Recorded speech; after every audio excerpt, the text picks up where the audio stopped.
Okay, let's get started. There's still some folks are getting food out there, but they can probably hear me or drift in any event for the main attractions, which are the speakers.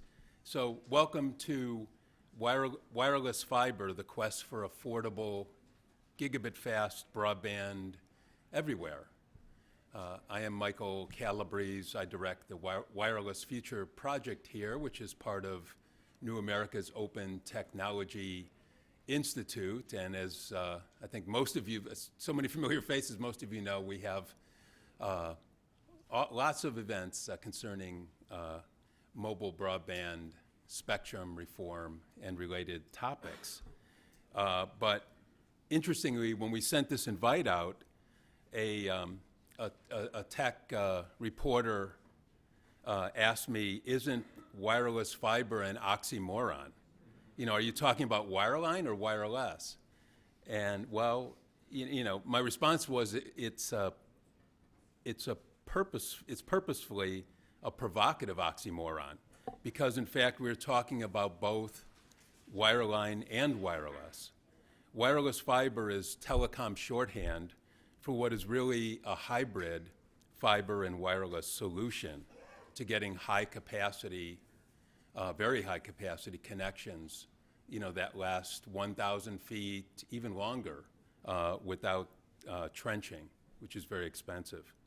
It is fixed wireless, not mobile, that Yahweh and some other companies are calling wireless to the home.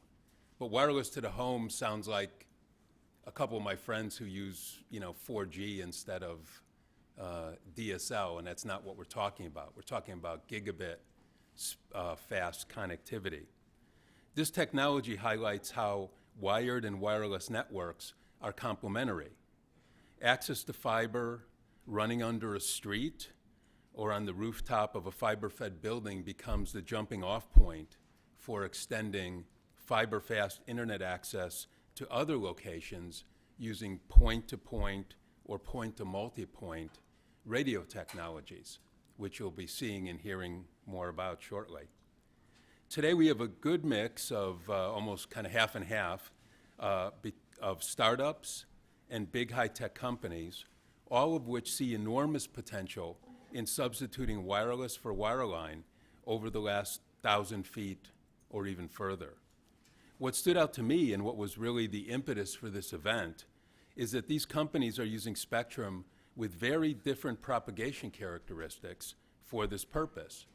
For example, as you'll hear, Mimosa is using unlicensed mid-band spectrum at 5 gigahertz, while Verizon is relying on sort of what you might call the lower portion of the millimeter wave, 28 gigahertz.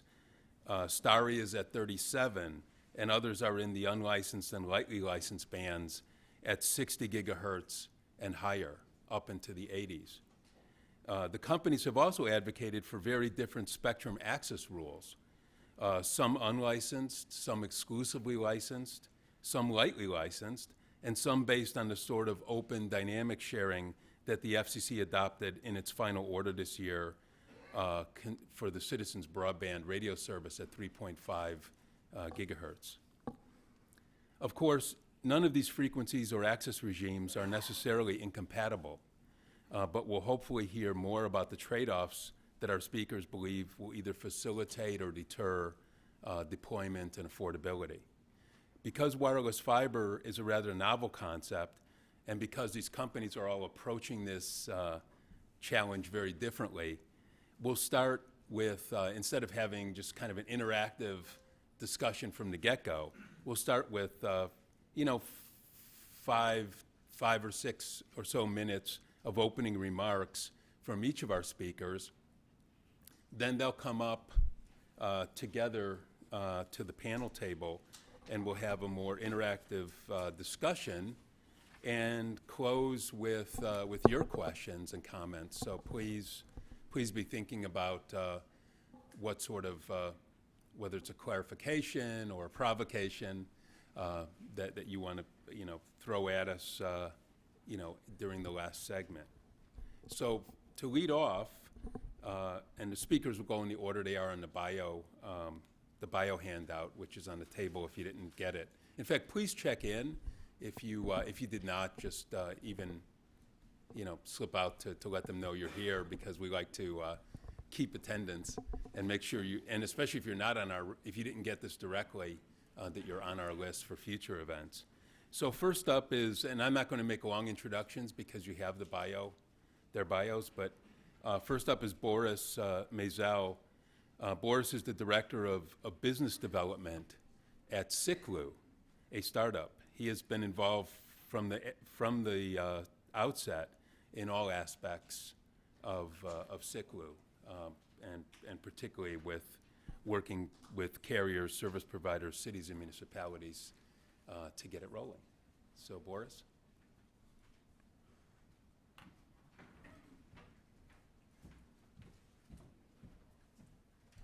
Okay, thank you, Michael. I'm really glad to be here and to share our perspective on the millimeter wave. My name is Boris Mazel. I'm the Director of Business Development in Siklu. We are vendor of equipment in the millimeter wave, in the V-band and E-band. We'll get to that in a moment. I'll start with a short story. I participated at the conference, WISPAPalooza, about 2 months ago. It was in Las Vegas, and this is a conference of mainly focused on the WISP market, wireless internet service providers. Very interesting market, very open to new technology.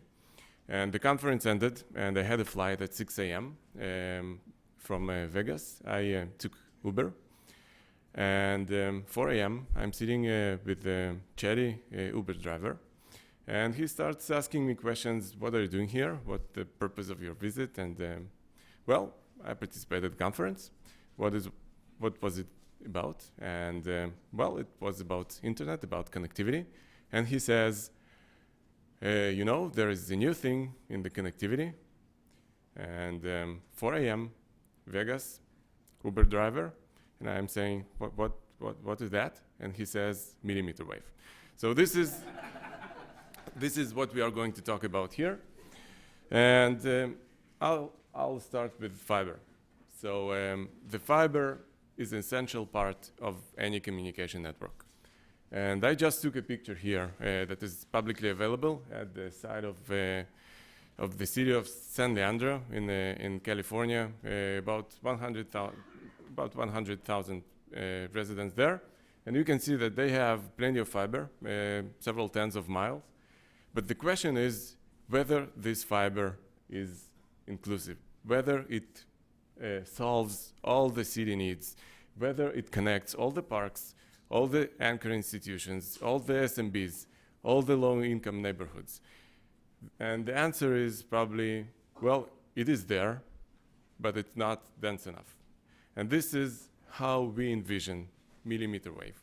Millimeter wave technology is not a fiber replacement. It's a complementary to fiber. This is the densification technology that enables fiber reach, and in some cases, it's fiber enabler.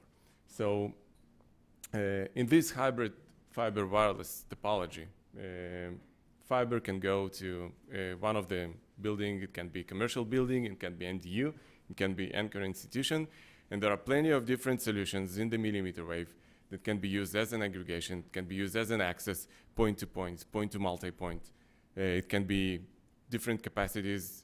Today, there are systems available, general available in the market that can provide multi-gigabit, 5 gigabit capacity.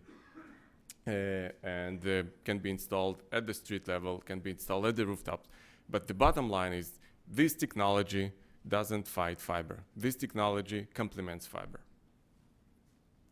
Some of the technical aspects of this technology, basically there are three main things that can describe a millimeter wave. First, there is virtually no interference. Second, this technology can provide really fiber-like multi-gigabit capacity, and it can be rapidly deployed due to the regulation and some of the equipment properties. In terms of the spectrum, we mainly focus on two main frequency bands inside the millimeter wave frequency. One that is called V-band, which is the 60 gigahertz band, and the second one is the E-band. There are two bands The V-band frequency is, it was 57 to 64 until FCC released additional 7 gigahertz of spectrum there. So now it's 57 to 71. It has 14 gigahertz of unlicensed free spectrum, which is more than all other bands, licensed, unlicensed, even more than all other bands put together. This frequency, with the today available technology, can provide 56 gigabits of capacity. And we are just at the beginning. Millimeter wave is just is pretty new technology. It's just developing. E-band is 70-80 gigahertz. It has only just 10 gigahertz of lightly licensed available spectrum. And with the currently available technology today, it can provide 20 gigabit. So in terms of comparing this technology, this spectrum, to other frequency bands, it has 10 times wider channels than, for example, sub-6 frequencies, for example, 5.8 Wi-Fi. And the antenna beamwidth is 10 times more narrow. And this is what gives this technology immunity to interference. You have a lot of spectrum, you have a lot of channels to choose from, you have wide channels, so you can use lower modulation to get to gigabit capacities, and the antennas are very narrow. So the spectrum reuse actually becomes very simple task, and this is what is available in this frequency band. So this slide should illustrate the rapid deployment and the number of links. It should have an animation, but I assume it's PDF, right? So you don't see it here, but we have from 2012, which is this picture, we didn't have any unit installed in San Francisco. Now it has thousands of units deployed. And probably one of the service providers that you heard about, WebPass, was acquired by Google. They have thousands of customers served by this technology in San Francisco area. Another project that we've done together, and this is an example of public-private partnership that we've done with the city, is deployment in Santa Cruz. So within just below 10 weeks, we connected working together with the city and the service provider, local service provider there. We connected within less than 10 weeks, we connected 18 locations with providing gigabit capacity. There were SMBs, there were community centers, there were MDUs. So this is an example of how this technology can be used in public-private partnership. And this is one of many other examples that we've done together. So just to sum up, this technology, millimeter wave, can provide a competitive advantage to newcomers. For example, we see it coming back to our Uber driver and WISP. We see as WISP, wireless internet service provider, use this technology to provide very fast, very competitive internet connection. It complements fiber. It enables fiber. It lowers the investment. Now, when you use this technology, you actually start serving customers from the existing fiber pop, and now you know exactly what the demand for the broadband is. So when you need to put additional fiber, you don't need to guess what the penetration rate will be, but because you already served customers with the fiber-like capacity. It's a future-proof, multi-gigabit speeds, fast deployment, and we have tens of thousands of units deployed worldwide and here in America as well. Thank you.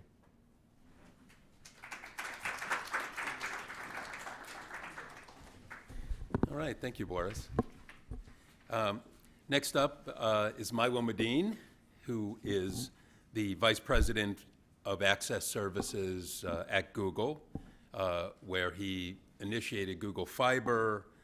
He served, among many things, served on the President's Council of Advisors of Science and Technology, the working group on Spectrum that led to the recommendation on 3.5, and is here, in fact, for the FCC's Technical Advisory Committee meeting, which is tomorrow.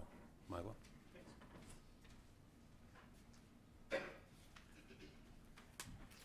Thank you. So I actually don't work for Google. I work for Alphabet, which is one of those funny kind of things. I work in the access piece of Alphabet, where our mission is to provide abundant access for all, right? So what does that mean? That means higher speeds, more availability of faster broadband. And I think when we talk about spectrum, right, it's important to recognize that at the end of almost every broadband network, there's wireless, because we have Wi-Fi. That's the dominant mechanism for how people connect to the internet in their homes, as well as their businesses. It's funny, I used to work when I was in college at Livermore Lab on nuclear weapons design, and which is a fun industry to work in, by the way. I once asked a system analyst at Livermore, I said, what language do you think we're going to be programming in 5 years? And he said, I don't know, but it'll be called Fortran. And that, for those of you who are old, we laugh at that. Most of you don't know what Fortran is. But the point is, we use the same words while the underlying technology changes. When we built Google Fiber and launched it in Kansas City, we worked very hard to deliver a real gigabit to the home. But we had to work even harder to deliver a gigabit through the home. And because in the end, the devices inside the home are connected wirelessly as well.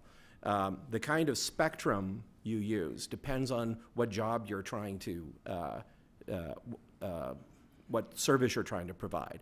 So if you're trying to provide large-scale coverage, low-frequency spectrum is best for that, because it goes through things. If you're trying to provide higher and higher capacities, right, faster speeds, you need higher frequency spectrum to be able to do that. You don't want it to go too far because you want to reuse it often. And the faster you go, the more spectrum you need, and that forces you into the higher frequency bands because that's where the spectrum is available. So at Alphabet, we have focused on a number of efforts on the spectrum side, partly in terms of the services we offer, not just through Google Fiber, but as the gentleman Boris mentioned from Siklu, we acquired WebPass this last year, who uses wireless extensions to connect up apartment buildings. We've spent a lot of work on trying to empower sharing of spectrum, because the key thing that we need is spectrum, right? Is the raw material that all the wireless networks use. And one of the things that it's interesting, I sit on the Secretary of Defense's Defense Innovation Board. And it's interesting, as I've gone around to military bases and talked to DoD folks, this, by the way, is my personal opinion, not that of the DIB. They always say we need more bandwidth, right? They need more wireless bandwidth. So there is demand on both the government and the civil side for more spectrum. And the question is, can we actually advance policies that make spectrum more abundant, more usable for everybody? And I think we can do that. Part of the dynamics that we need to see are actually driving higher speeds. I think a lot of, if you think about capacity as an engineer, we solve that problem through reuse. But if you actually want real aggregate speeds increases, you need wider bands of spectrum. And so that's part of what we think the work at 3.5 has opened up 150 megahertz of spectrum for sharing down there.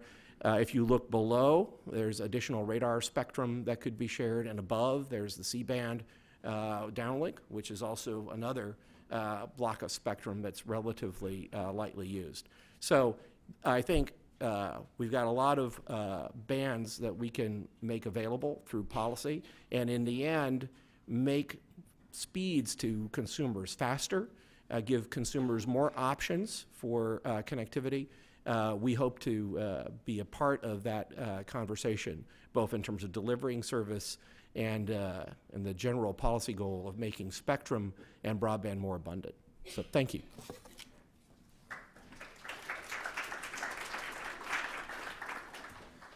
Thanks, Milo. Next up is Charla Rath, who is Vice President for Wireless Policy Development at Verizon. And Charla is particularly focused on alternative spectrum auction mechanisms and developing sources of spectrum for future needs, including 5G. And she's also my colleague on this Department of Commerce Spectrum Management Advisory Committee. Charla?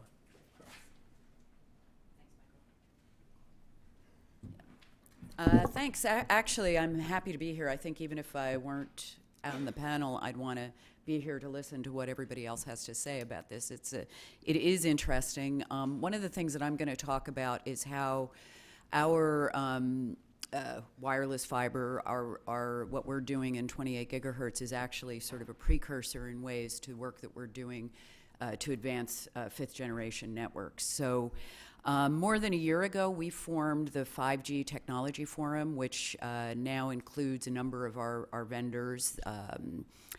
Apple, I always have to feel like they're no longer the seven dwarfs, but I always have to make sure that I name all of them. Apple, Cisco, Ericsson, Intel, LG, Nokia, Samsung, and Qualcomm. Plus, we have a number of other venture capitalists that are helping us out with this. We did this it's almost a year and a half ago now, because we wanted to move forward on full 5G connectivity. I mean, this is the nature of our business. If if you're a wireless operator, you're always thinking about the next generation of technology. What's interesting here is what the definition is of 5G, number one, and number two is you will hear us always say is that 4G there's a lot of life left in 4G as well. And I think what we're going to find as 5G develops that it's less the kind of network advancement that we've all become used to, those of us who have been in cellular for a long time, and more about just a whole ecosystem that will develop, and it will include parts of a lot of what we're already doing, but just more of it. So what we also wanted to do, and I mentioned that we have venture capitalists as part of the 5G TF, and it's because we knew that as part of what we were doing too for 4G, we would need to do the same thing in 5G, which is really think about developing an ecosystem and create sandboxes for people to come in and actually work with the technology and see what kinds of services and products they could develop. So that's also part of how we view moving forward on this. Nobody yet has really talked about what their view of 5G is, and I'm not going to say this is a Verizon view, but what you'll see as you look through the literature, it is, high capacity, very low latency, and I think most people in this room know what that is, but what I like to describe it as is we think about latency now in terms of our visual interaction, and visually we can actually see things fairly quickly, but not as fast as when we touch something. If it doesn't respond in a millisecond, we perceive a lag. And so what this is about, if you want to think about it, low latency is about, touching a button here and having something move in a way that makes you feel like you've actually moved it. And so that's a key component. There are also things that we see, clearly densification, that's occurring now in 4G, but it'll occur in much greater degree in 5G. Also things like, very long battery life. We'll see more of the ability, high capacity I talked about, but it's also not just high capacity, it's high capacity in a very dense environment. So it's sort of like everybody is getting high capacity. So this is what we were viewing, and basically we started thinking about, okay, what we want to move forward, what frequencies? Well, it turned out that the timing was very good. We've already mentioned the Technological Advisory Council. They had advised the FCC only about 3 years ago that they should start looking at millimeter wave technology for this new, this coming generation. And I know several people here, have already got products in these bands. But the commission actually, what they wanted to do was take a look at the bands and see whether they could also be used more abundantly for terrestrial mobile. So right around the time that they were actually putting out and NPRM, we were also looking at what frequencies do we want to engage in. And I know Michael will probably talk about, what about low frequencies? We've all talked already about the fact that the low frequencies have certain characteristics that make them very beneficial to certain types of services. But what we were actually seeing is a need to have very high bandwidth.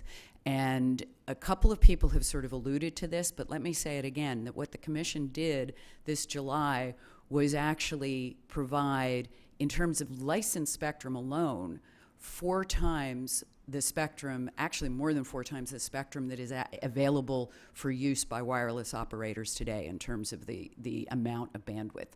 So it's a huge amount of bandwidth that comes with, some very interesting technical difficulties. I've been around long enough that I was actually at the Commission when we first started looking at these frequencies for terrestrial use. And in fact, the idea was they were going to be used for cellular-like television. The idea that you would reuse the frequencies and provide a television service to a lot of, and this goes back a ways. I'm not going to tell you how long. You can look it up and figure out how old I am. But it actually, it really has been in the last several years that these frequencies have been able to use in ways that really make a lot of sense for terrestrial mobile. And that's because of a lot of the technology that's being developed that, I'm sure people are going to be talking about it on the panel, but also, I have to give a shout out to people like Ted Rappaport at NYU, just sort of pushing the envelope in terms of various pieces of the technology that actually will allow us to use these higher frequencies in ways that we really weren't able to before. So that said, what we did is we actually did a spectrum lease deal with one of the holders of those frequencies that we've now been, we did an experimental license before, but this summer the Commission actually gave us permission on the lease in 28 gigahertz, which technically is actually not part of the millimeter wave band, depending on who you talk to, but it's close enough that I count it. And what we've done is, in the last year, we've done a lot of real-world testing. There had been a lot of laboratory testing on this, and then we've gone out and we have actually put it in apartments where we have multiple, when we talk about all of this, there's a lot of it. If you get on 5gtf.org, we talk about some of it, and we also talk about some of the specs that we've developed in this area. So I just urge you to do that if you wanted to learn a little bit more. But we have an apartment, for example, outside of Dallas in a place called Euless, Texas, where we're actually, trying to see what happens in different types of topography, but also when you have multiple users and, you might have something that blocks a portion of the stream that's coming from, the node to the user. We're also incredibly interested in making sure that what you wind up with the customer is that it's very easy, because one thing people talk about is that trenching fiber is actually, it's expensive, but what is also expensive is truck rolls to a customer. So what you want to be sure of is that you've got a piece of equipment for the customer that will actually help them figure out the best placement in their house. So all of this, all of what we're doing right now is really, as Michael alluded to, is really about fixed services, really what I would call more nomadic than fixed, because we actually envision things like, if you're lucky enough to have a second home, and we had service in the area where the second home is, you just pick up your device and bring it with you. So it's not like it's fixed, in your house. You can actually bring it with you. But true mobility, the idea that you can actually walk across and move from, and when we talk about mobility, if you're in a technical world, what it means is really being able to see and slice through and actually see the person all along, even when they switch from node to node. That's a ways away. We're working on that. A lot of what we're doing is actually, leading us to understand more about that piece. But we do know that our pre-commercial deployment next year is actually going to be, it will be fixed. But what we're seeing on the mobility side, at least from what I've heard from some of our network people, is that, it's raw, but promising in these bands. And again, I want to keep going back. These bands are very high frequency, and they don't lend themselves as easily to mobility, but because of the technological developments in both the antenna antenna arrays, as well as beamforming and massive MIMO, which I think other people are probably going to be talking about, we're able to actually do some things in these bands that we weren't previously able to.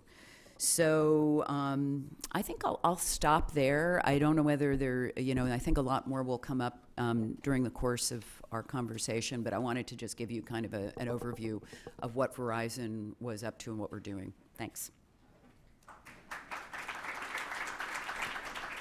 Thank you, Charla. And next up, Jamie Fink, who is the co-founder and chief product officer of Mimosa Networks, which is out in San Jose, right? Yeah. Right. Okay. Santa Clara, near San Jose. I've been there. But at Mimosa, Jamie has developed technologies such as massive MIMO and wireless spectrum reuse technologies designed to dramatically increase network capacity and scalability. And he will talk about that.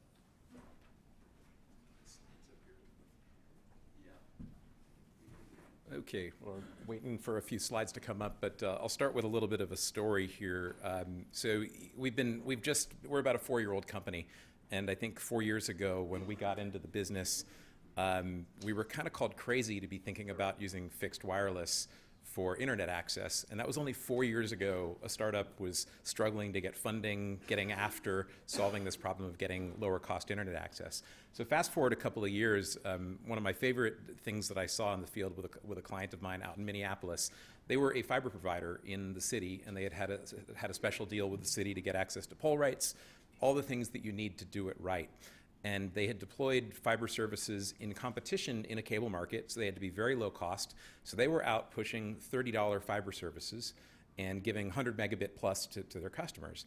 And they found that was still very, very hard for people to understand, that $30, is it worth getting 100 megabits? So they started dabbling with wireless, and they started going after a new architecture type that I'm going to talk about today. And they decided they were going to offer a 25 megabit for $25. So 25 for 25, or $30 for a fiber service that costs them $1,300 to deliver to that house. So if you think about that, you go, oh, well, that's great. I'll take the $30 offer. Well, we're out of touch massively, because 90% of his customers went for 25 for 25. So that tells us that the customer's demand is not always about speed. It's usually about experience, latency, I think, as people have been talking about. But cost and competition is critical. And we're dealing with very different socioeconomics. So I'm going to try to touch on a little different areas. I think most people have been talking more about millimeter wave today. Based on my experience with this, I think we started it from a very, very different perspective. And I call this kind of, why is sub 6 gigahertz critical for wireless fiber? Because the last mile is mostly trees. This is where most people live when you're looking in suburban areas. I'm going to differentiate between urban glass-lined buildings versus suburban areas, because I think that's a very easy way to look at it. But really, if you articulate this problem and you're trying to get in close with your customers, the real problem is, look at all the trees that we live amongst. How are we going to get from point A to point B that's less than 300 meters away, and you're having to penetrate through 4 or 5 sets of different trees and branches to get this done? This is a real life example of kind of that pole that you saw in the last example of what you have to deal with when you start to get into these environments.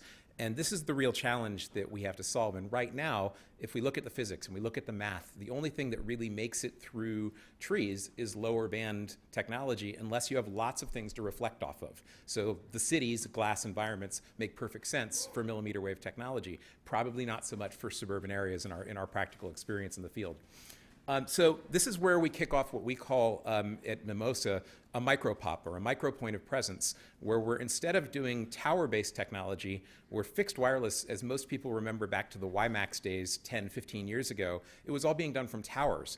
And what we were doing at towers was over-radiating the population. I could never service all the people within range of the tower that might have wanted service, because I just simply couldn't provide that much spectrum to get the job done. So I was over-radiating the population density. So the goal of the micropop is actually to match effectively the transmit power levels and the coverage that you get from your radio technology to the population density. What does that mean? Well, The way that I like to look at it is we need to be, roughly speaking, between 250 to 500 meters away from customers with this architecture. And this allows us to make sure that there's plenty of loss in the link budgets in wireless to make it through some branches, some trees, and oftentimes that's not even going to be good enough, and you need to have a dense enough constellation of access points in a suburban area to have alternate ways to aim and point. And I think Charlotte said it really well. Now you have to have this really great experience of, I have to be able to teach customers and installers what's the best way to go, and it might not always be the shortest path to a base station that we're seeing in the field. But giving a little bit more context to this, so what markets does this mean? Well, it's about 1,000 households to 2,000 households per square kilometer. Square mile. And what does that mean? Okay, Salt Lake City, for example, is right at about 900 to 1,000. Cities like Austin, Texas are about 1,000 homes per square mile. San Francisco, 2,000. That's why my friend over here from Ciclu uses mmWave to go building to building, because people live in multi-dwelling units in those markets. So what I'm trying to really address is these places that probably were old DSL neighborhoods that are not getting the love anymore that they used to, and they're also not getting fiber. So how do we fill the gap with wireless to be able to deliver fixed internet access? So I'm going to deviate a little bit here with I think the general perspective of go up to get more spectrum. I'm going to go focus on technology that we develop to try to get more out of the spectrum that we can and ever have. And this comes from techniques that we call spectral reuse, where we synchronize all the base stations to eliminate our own self-interference. So technologies like Wi-Fi, as we know them today, they interfere with each other. You, your neighbor, your next door neighbor beyond them, they all kind of can see each other's access points. And at some point, you just keep on taking up every channel, and then if you put too many devices on them, like in rooms like these, usually Wi-Fi kind of falls down. So then you keep putting up more access points and filling up the entire spectrum. That is, in effect, self-interference, and to avoid self-interference, you take up the rest of the spectrum. This new technique that we've created effectively eliminates the self-interference problem by synchronizing the access points so that I can have adjacent cells coordinated with myself or with other ISPs. And this is something that's actually never been done in any kind of coordinated fashion with licensing, so to speak. So today, I think with what the Google guys and the Microsoft and CBRS plan has done with the SAS system in 3.5 gigahertz, this is something that could greatly expand and multiply the bandwidth in those bands, because now service providers could actually coordinate with each other and synchronize their base stations on the same frequencies and not interfere with each other. So I think it's pretty cool to be able to look at Silicon Valley and what technology is now doing, not just with MIMO technology like we've been doing in Wi-Fi and cellular, but now also with spectral coordination and reuse. So really, where does this get us? I mentioned my friend in Minneapolis at $1,300, $1,400 to deliver fiber. Really, we're looking at about a $250 to $300 spend, and we're able to, in the low bands, take advantage of the chip technology developed in the Wi-Fi industry to keep it low cost. So we're now able to really change the game and set the bar much lower for the cost to get into play, and that's what's going to stimulate this business, in my opinion. Rather than having to come down from very expensive mmWave technology, we're already down in very low cost because we're down in these lower sub-6 gigahertz bands. So a couple things that I get asked all the time. So why did I start in 5 gigahertz? Well, it's a pretty simple answer. It was the only point-to-multipoint band available for use that would work. There is literally no multipoint band unless I have a lot of money to spend and go up in frequency. I was kind of stuck with the Wi-Fi spectrum. So my entire job here was, how do I coexist with Wi-Fi? One of the things that we've noticed that is pretty incredible when you're looking at outdoor versus indoor networks and suburban neighborhoods where people have single-family homes are great mufflers for 5 gigahertz technology. So they literally kind of build a fence around your wireless to make it such that when I'm operating in the neighborhood, and I'm also only using 1 or 2 channels across the entire neighborhood, we actually don't see the noise from interference from inside the house. We see signals, but it's not enough to bother us. So we've done some pretty incredible technology to know what kinds of signals we're looking for and ignore Wi-Fi signals inside of the house. And we're seeing people use Wi-Fi channels that are the same ones we're using outdoors on their in-home networks with no interference. I think this is a really huge innovation that's going to make it very easy for us to become better and better behaviors when we do see interferers in the neighborhood, to be able to deliver really strong performance. So a couple things I'd like to point out on the multipoint side. I kind of drew a quick comparison of different bands, and the characteristics that we look for. So we look, of course, for path loss. The lower down you go in spectrum, of course, the further the signal is going to go. We look at foliage penetration, and foliage is kind of not an exact science. It definitely is better the lower down you go, but we also see characteristics where some bands in the higher areas do a little bit better, and it's not pure physics every step of the way. A lot of times it depends on what kind of deciduous pines you have in the neighborhood. It's going to change things. But really also as we go up in spectrum, rain fade and things like that also limit the distance that you can go. So as you can kind of see in this, of course, being in the 5 gigahertz, we have big benefit, but we also have less spectrum than the millimeter wave band. We only have about 600 or so megahertz to deal with. So you can understand why 600 megahertz, I have to be really focused to recycle that bandwidth and do it in a very good behavior fashion. Now, looking at kind of a sister band, as I would call it in the mid-band, the 3.5 gigahertz, the CBRS, the Citizens band, is actually pretty close in characteristic to the 5 gigahertz, but it's now licensed and, of course, protected.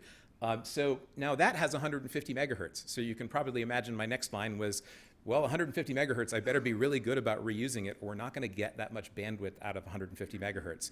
I definitely echo Milo's comments around the other nearby bands to the 3.5 gigahertz. I think that the SAS database, being an incredible innovation in sharing, is something that we should be expanding into more and more bands, because we do need multipoint in these lower spectrum. So I definitely would love to see continued action to push the SAS into more areas for multipoint bands. And also, I'd like people to start considering taking the synchronization and coordination technology for not just planning around each other, but planning to allow you to reuse the same spectrum, so you're not having to fight over if somebody got an exclusive geographic area, so to speak. So last thing I'd want to show here is, I talked about multipoint, but the reality is we are all dependent on fiber and backhaul technology to get into all of these tight woven locations in cities. And we're never going to have fiber in all the places that we want. And this is where you really have to know your bands and whether or not we have enough spectrum to get the job done. So I've kind of drawn different mileage distances that you need for the different applications. I'm going to start on the far right and looking at kind of getting back to tower locations if I can't get to fiber. And these times I need to get more than 3 miles. And this is really a case where I think if you look at the millimeter wave band, there's not a lot up there other than I think what Verizon's doing in the 28 gigahertz to be able to do long distances because having enough power. But also the traditional microwave bands, the old Part 101 bands, can serve very, very nicely in these areas. So the 23 gigahertz band, for example, is a very widely open 2 gigahertz of spectrum that can go very long distances to fill voids in kind of suburban and mid-rural areas where we can't get to fiber but need to go distances. Moving tighter in, I think the Ciclu guys nailed this with their products. We see a ton of their gear actually deploying with ours, which means people recognize that they have about a 1 kilometer kind of range problem to get to our access points. So it's a very collaborative effort to be able to take backhaul and feed these base stations. And then looking further down towards what we call the micropop architecture, we need to be at links that are reliable at a half mile, and that generally means we need line of sight. It's very unlikely that we will find non-line of sight technology to serve at that distance that's going to feed access points, and that means we're going to need to rely on different bands to get that done. I think the 70 gigahertz band and the unlicensed 24 gigahertz band are very good examples of those that can get the job done as well. So with that, I will hand it back off. Thank you.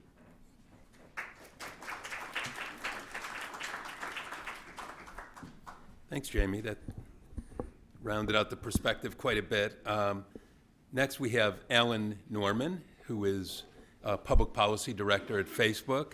And Alan fairly recently joined Facebook.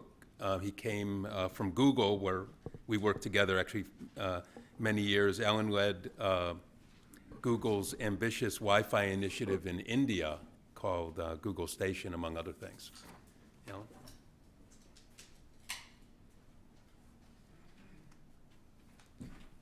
Thank you, Milo. Excuse me. Thank you, Michael. Glad to be here and appreciate the opportunity. The first thing I want to mention, at Facebook, the company's mission is to give people the power to share and make the world more open and connected. And it really fits into this exciting time that we're in now of what's going to happen in terms of how we really deliver broadband, really broadly. The particular role that I have is supporting Facebook's connectivity lab and connectivity efforts, especially around delivering broadband.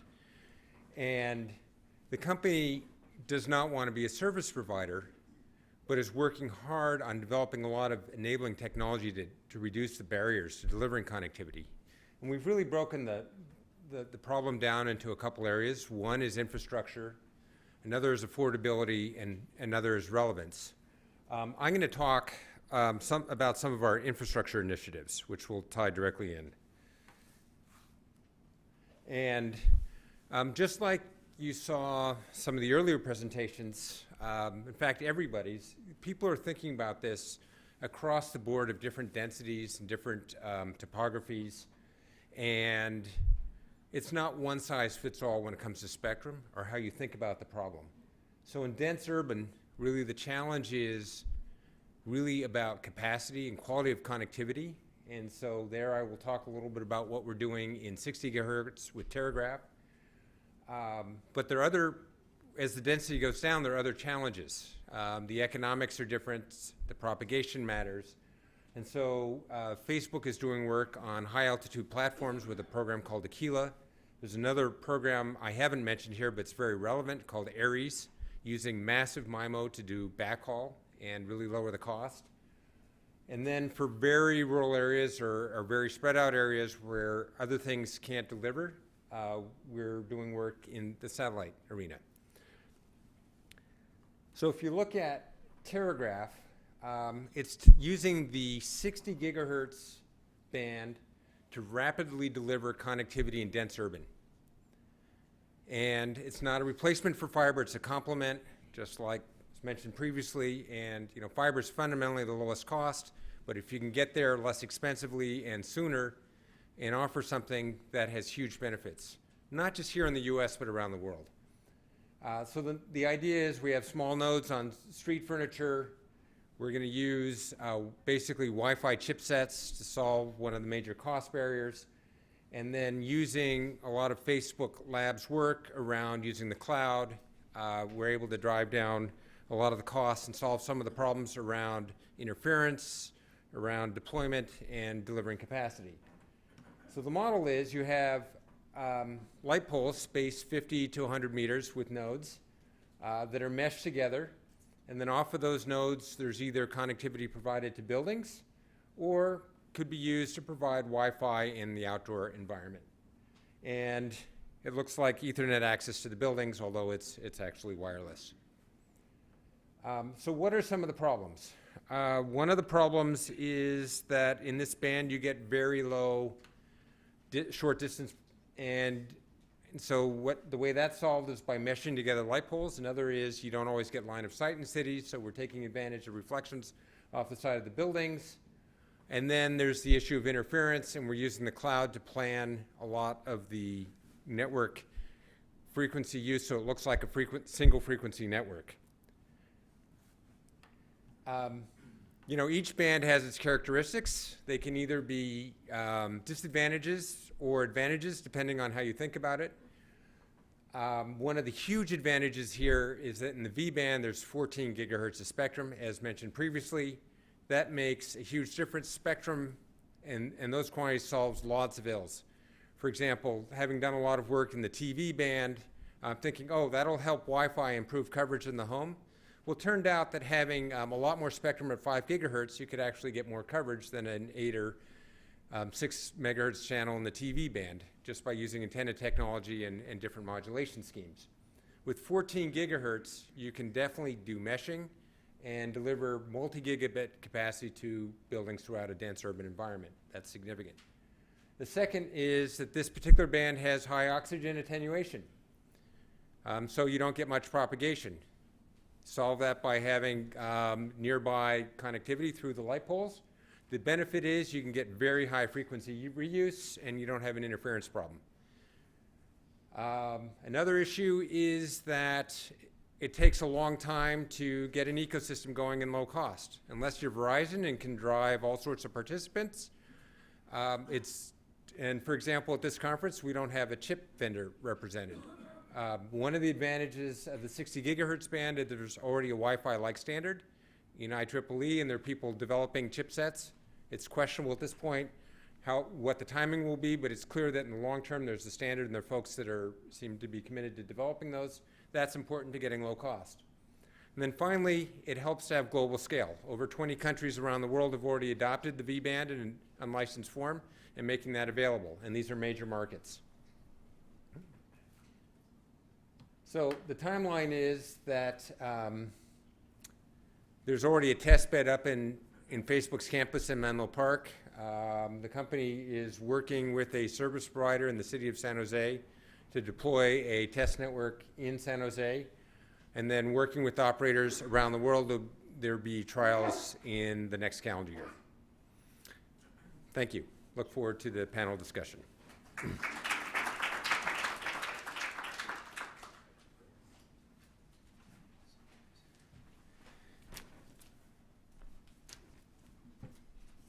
And our final speaker will go next to everyone is going to come up for the panel discussion shortly, but first, Virginia Lamb Abrams, who is Senior Vice President for Communications and Government Relations at Starry.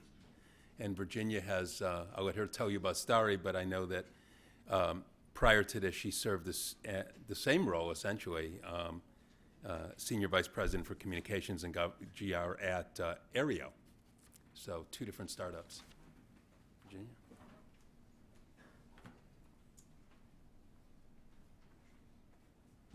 Thank you, Michael. I promise I'm the last speaker. I'm going to be quick so we can just get to the panel portion.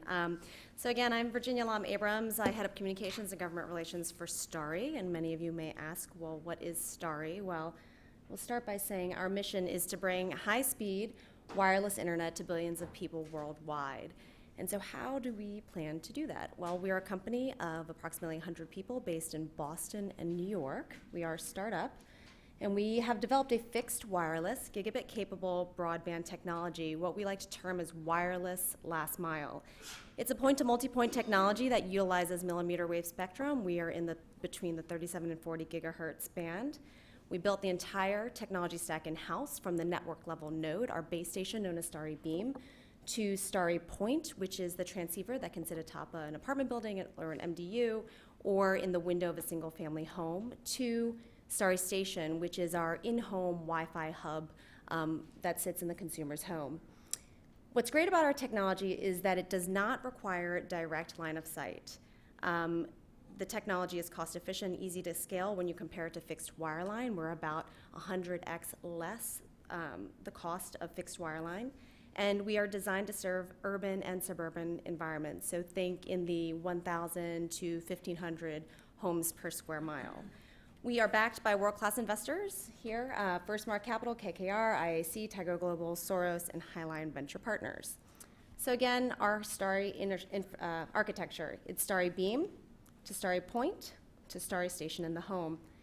And here are some images of our base station, which was specifically designed to be easy to implement, and it's small, it's compact, it's 16 by 16, therefore it doesn't require a whole lot of permitting at a local municipal level. The home transceiver is even smaller. Here you see the MDU version as well as the single family home. And then of course our touchscreen Wi-Fi router, which is Starry Station. We are currently in a beta in Boston, which we plan to open up further in the Q1 of next year, and by the end of 2017, look to expand to a handful of additional cities across the US. So that's it. Thank you.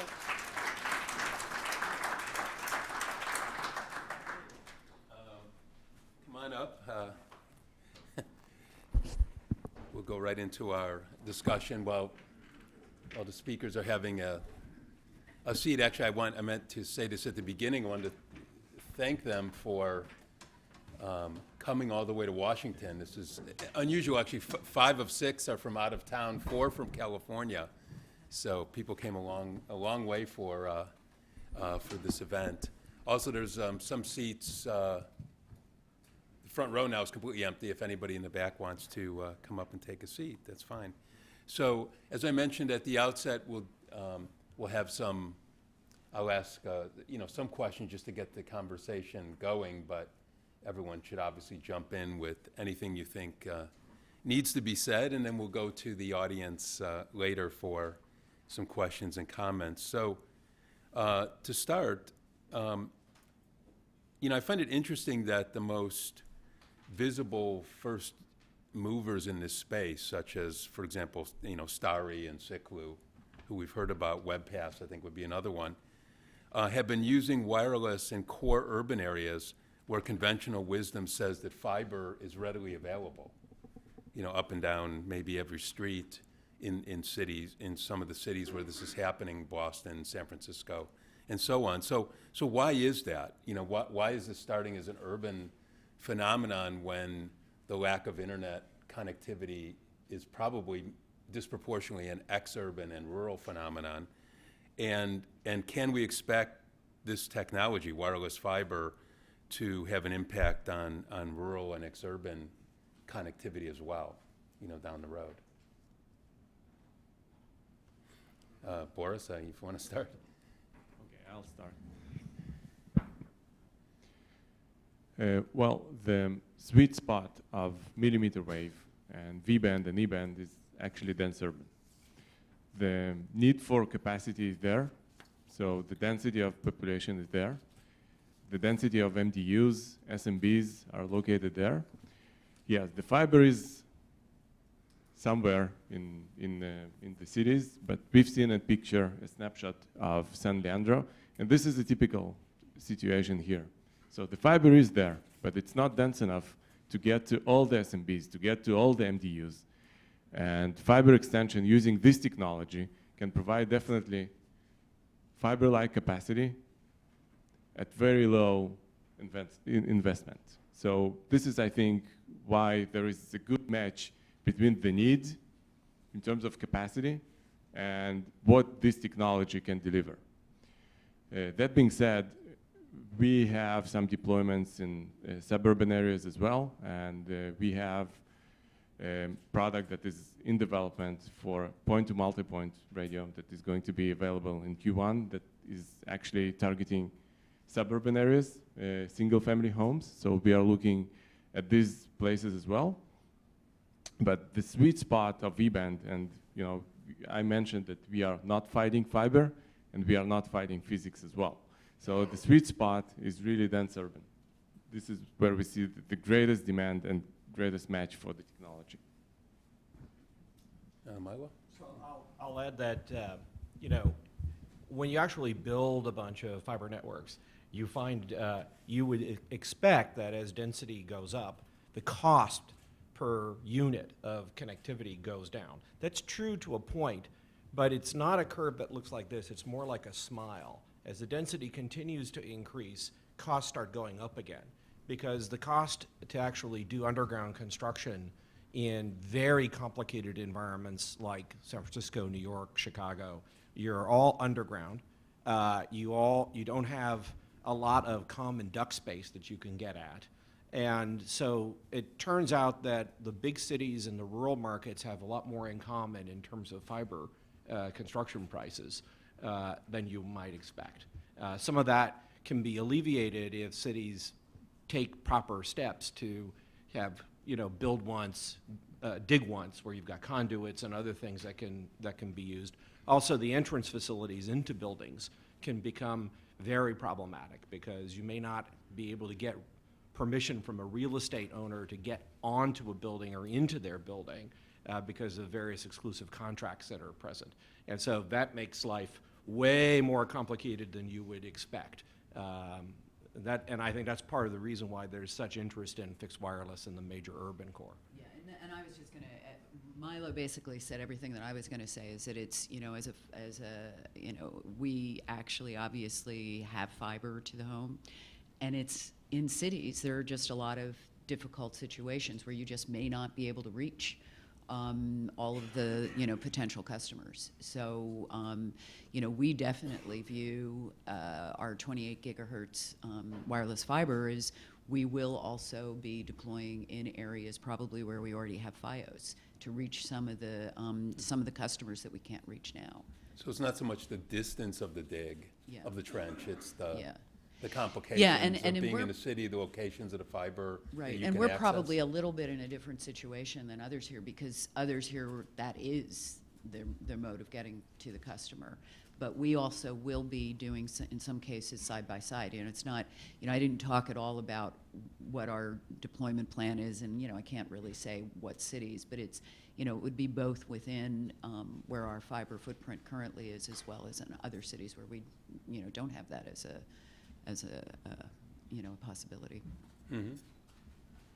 Jamie, do you have a different perspective in the sense that, because I think when we think about the economics of fiber to the home, meaning the wireline fiber, I think that, most of us fret about, oh my gosh, when you get, as the density goes down, as population density, these homes spread out, small towns, we think that's where you would think it would be most expensive. Now we're hearing, there's these cost problems or practicality problems on either side, but is that also a spectrum issue? I mean, is that where you were talking about mid-band gives you some greater? I mean, there's no doubt that millimeter wave has taken off because the short distance that you need to get to land buildings that you need to get to, and they're all line of sight, are super easy. It's a super easy slam dunk to use that technology. It makes perfect sense in those environments. But when we move into the suburban environment, you absolutely run into the situation that obviously trees block almost everything. Now, it doesn't mean every area is going to be like that, but the sub-6 gigahertz is pretty much the only thing that you're going to be able to run.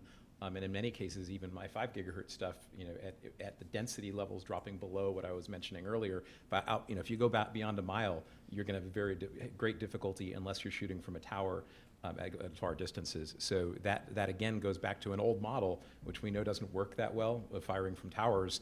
And we're going from rooftops on multi-dwelling units works perfectly. So it's that thing in the middle that's somewhere between 100 meters out to probably a half mile that's super, super hard. It happens to be the lowest cost thing for fiber, but fiber's still not even barely getting it done at the right cost points even in those markets, and would be my argument. Right, and that's where your micropop plays? Right, exactly. Okay, good.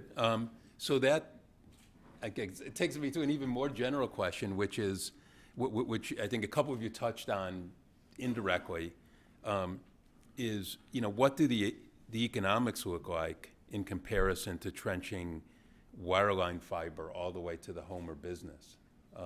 In other words, is there a rule of thumb or a goal in terms of the cost saving? And I imagine it does differ, obviously, urban, suburban, rural, but is this a major cost saving? Does this make it more affordable to do this? I think, just speaking for Alphabet, there are places where if you can make the economics of fiber cheap enough, you will always build fiber to the home. I think everybody would choose that approach. But that takes time as well as CapEx to deliver. And part of the appeal of wireless is there are certainly areas where the economics for fiber don't work, but would work for wireless. There are other areas where you may not, it's not just the cost of doing the build, it's actually how quickly you can do the build. And to the extent that you can use wireless as an extension of that, you could be able to build faster, deliver services to users quicker, to get to revenue faster with a wireless approach. And I think the question is really sort of speed and latency, right? What can you do in terms of really driving a competitive product? Because I think my old friends in the cable industry are being quite aggressive about deploying DOCSIS 3 and DOCSIS 3.1, which will be pretty good in the downstream. And so I think if you're really going to be on a competitive basis, it's not just about delivering faster speeds, but also being able to deliver services faster. And so we constantly are looking at that mix about how can we drive the cost of fiber construction down, but also using wireless as an extension to drive those services to users faster. Mm-hmm. And I suppose in addition to potentially lower costs, less disruption in terms of all the permitting and all that stuff. It depends, right? There's a lot of variability. Cities can do a lot to make it easier to build. But I think that also is true for wireless, right? A lot of cities can make things harder to put up wireless infrastructure, or easier, and those cities the ones that make it easier, will see better infrastructure get deployed. Right. Yeah, Any other? Yeah, I certainly think you're seeing a different perspective, exactly as Milo brought up, about how can you get into a city, and now poll rights, especially with Title II, are available to virtually anybody equally, depending on the size of the ISP. Doesn't matter anymore. So if you're good about going after a city, the things that cities want, they still want good old Muni Wi-Fi. They still want Wi-Fi across the city that's faster with lower latencies. And I think that if you combine the efforts around both connectivity gap and Wi-Fi through the city, and use that as a backbone to also support private entities doing broadband, that's a great combination that's really going to benefit cities to want to work with you as an ISP. So the success stories that we're seeing are when you early on approach cities and say, what is it that you need? How can we help you? And then how can we get equal fair access and make this a win-win for everybody? And that's going to dramatically reduce the cost. But I mean, in general, we're seeing costs just on the fixed broadband side for 3 to 5 times lower cost than fiber. Yeah, you were saying on your slide, It's about $250 to $300 about $250 to a household. $300. Yeah. Yeah, which I imagine must be, somebody else mentioned trenching is at least 1,300 or more, right? Depends. Yeah. Alan? Yeah, I'd just like to echo Milo's point, but just think about it a little differently. I think that it's really important for people to think about this systemically, that in the long run, I think fiber is actually lower cost. If you amortize it over enough time and enough people, it's less power, you don't have to maintain it as much and things like that. But because of the time advantages, the reduced CapEx, and proving out market demand, if you start with something wireless and get sooner, it can have huge competitive advantages. So rather than thinking about just one piece at one time, think about this over time, how you're going to deploy from one and move to the other, and watch how people do that, I think is actually very informative.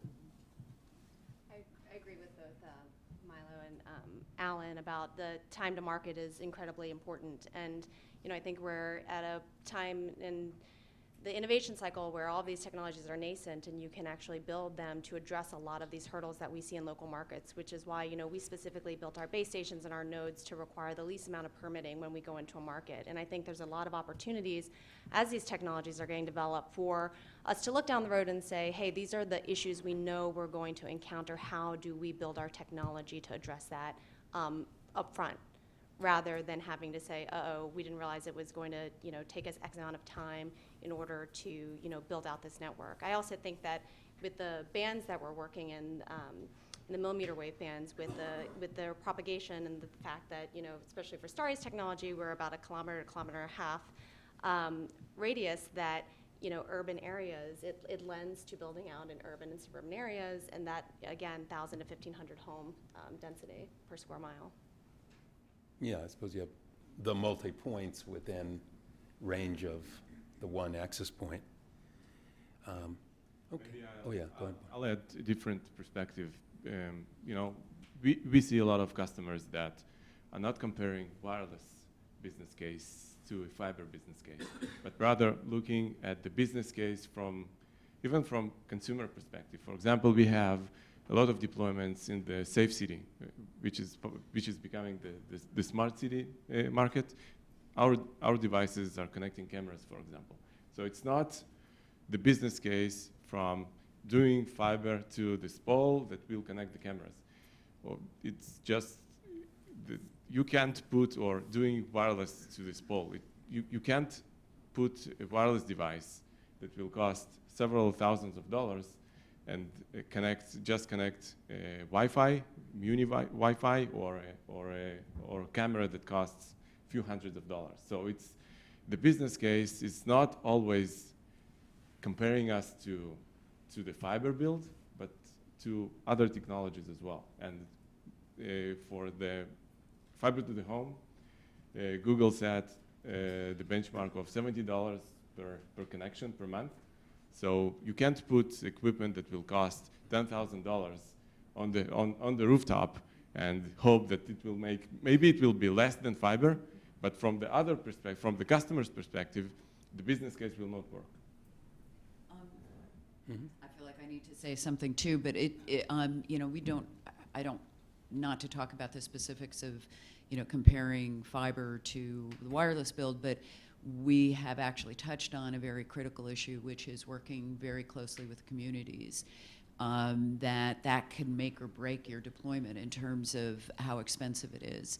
And, you know, therefore, I think, I can't remember who said it, but somebody on the panel just said that, you know, you want to work, you want to make it a least cost environment, but you also want to work very closely with the communities and have them want you to come in and actually provide the kinds of services that you're providing. And I think instead of looking at, you know, the various providers as being a revenue basis for them on an individual, like, you know, location by location, more to think about that this is a way, you know, to potentially bring more business into the areas, to do a lot of really good things for a community. You know, and I give as an example what we're doing in Boston with them in terms of, you know, laying new fiber that actually eventually probably will support what we're also doing, you know, with mmWave technologies, but it's really about, you know, working with a community well to get the kind of permitting and do the kinds of things. And frankly, you know, it can affect, you know, the cost of deployment very, you know, very much so. But you know, we also look at it from a wireless point of view where we are not the local provider. You know, with 4G and other things, in some cases we don't have a choice, that we have to densify the networks. Because, I mean, what's actually funny is I don't know if any of us have really mentioned the underlying component here is there is tremendous increase in demand for what all of us sitting here are doing. And, you know, so as an operator, you know, we're out there just saying we got to be able to meet the demand, and the way we meet the demand is actually, you know, getting new spectrum, getting, you know, better technologies, working with cities so that we can densify our networks, you know, all sorts of things. And, you know, but that implicit in all of this is that there is a tremendous amount of consumer demand for the product. Okay. Well, we heard from, you know, your opening remarks and presentations that your companies are using a wide range of spectrum bands, from sub 6 gigahertz, this, you know, mid-band spectrum, you know, all the way up to 70 and 80 gigahertz for this purpose. And so this very different propagation characteristics. One thing I'm wondering, you know, and Jamie, I think, focused on this the most, if substantially wide channels of mid-band spectrum were made available to you, that is between, say, 3 and 6 gigahertz, or even in the 6 gigahertz band, would that be preferable to mmWave spectrum for this purpose? Or Not always would be my answer. or when would it be? Or, you know, yeah, Yeah.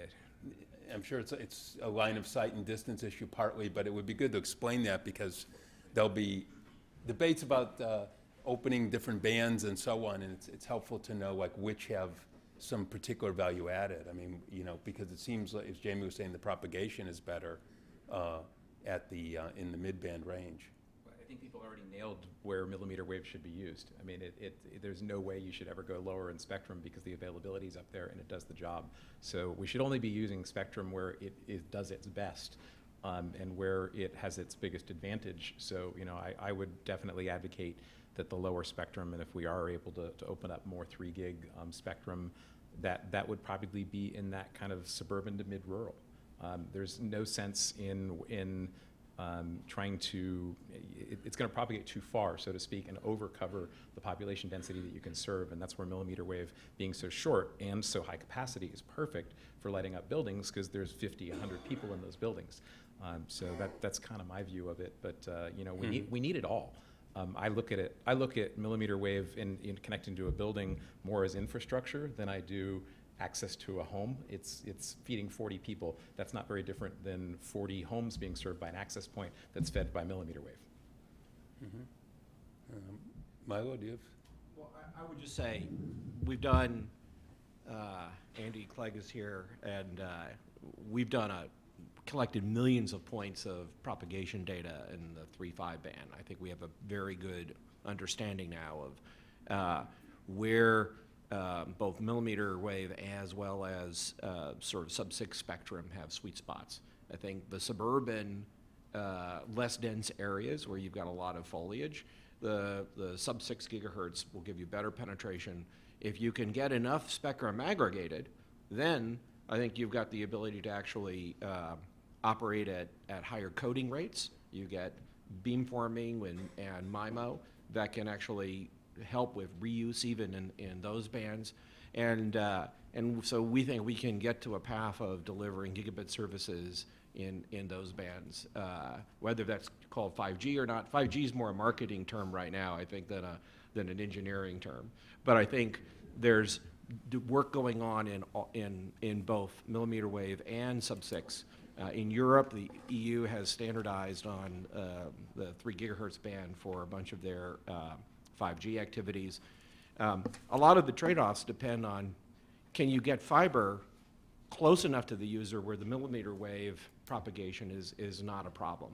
You know, there are, in a lot of Japan, you can get dark fiber for less than $50 a month in the city, in almost all the cities there.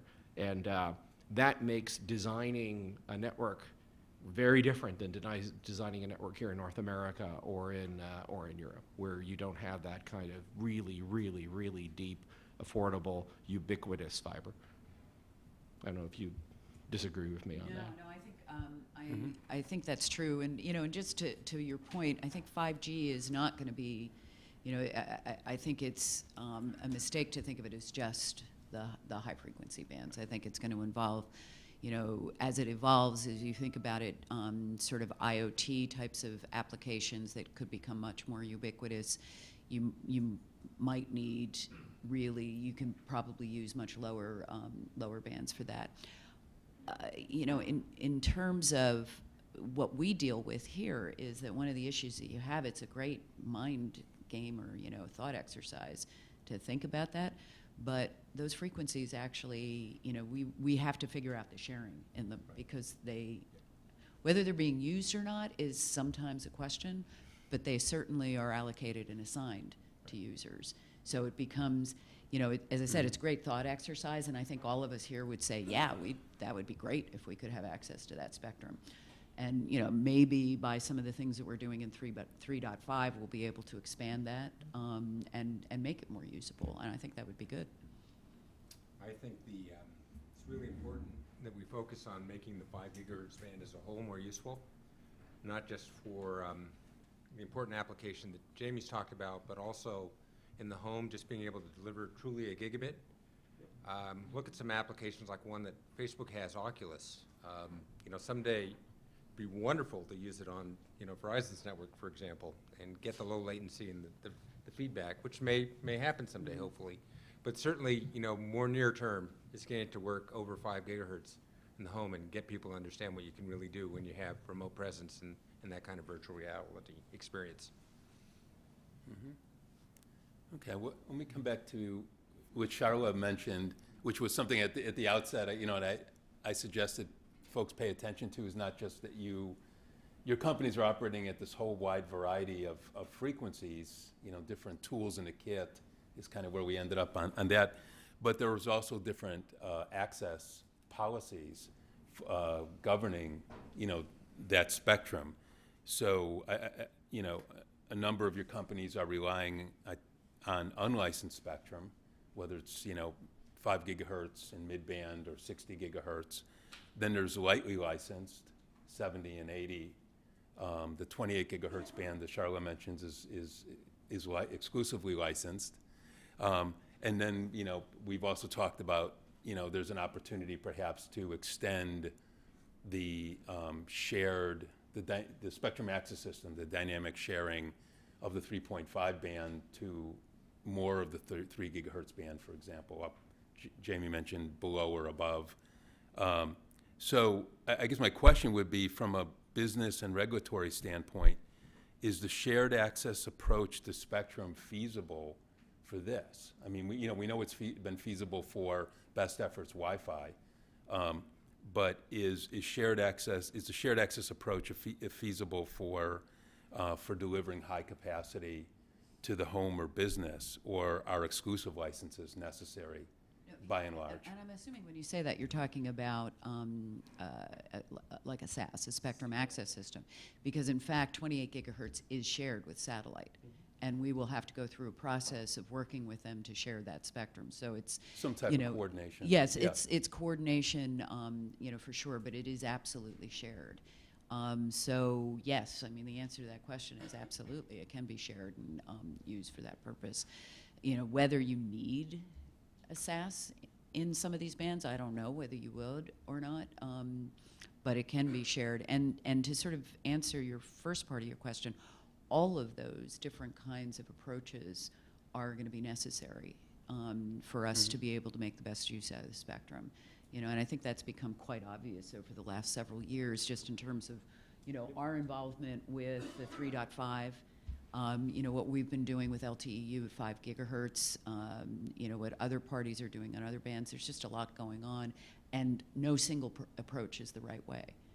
Yeah, So. I would just echo what Sharma said. I think no one approach actually solves the gamut of all of the wireless access problems that we need to solve in order for us to really empower the future to be one where bandwidth is abundant and unconstrained. I mean, I think that is the goal here, and I think sharing is an expedient because realistically, part of the dynamic is even if you wanted to go to clear out all the incumbent users, it may take a decade to do that, whereas you can share the spectrum a lot faster. That's not to say that there are not some bands where where exclusivity would work, but to echo Charlotte's point earlier, if you look at the spectrum map in the United States or in almost any country, it's all taken. All of those little slices are assigned to somebody. Changing that allocation is a long, complex political process, not primarily an engineering process. And so, to the extent that that's the problem, you've got viscosity and the inability to have flexible use.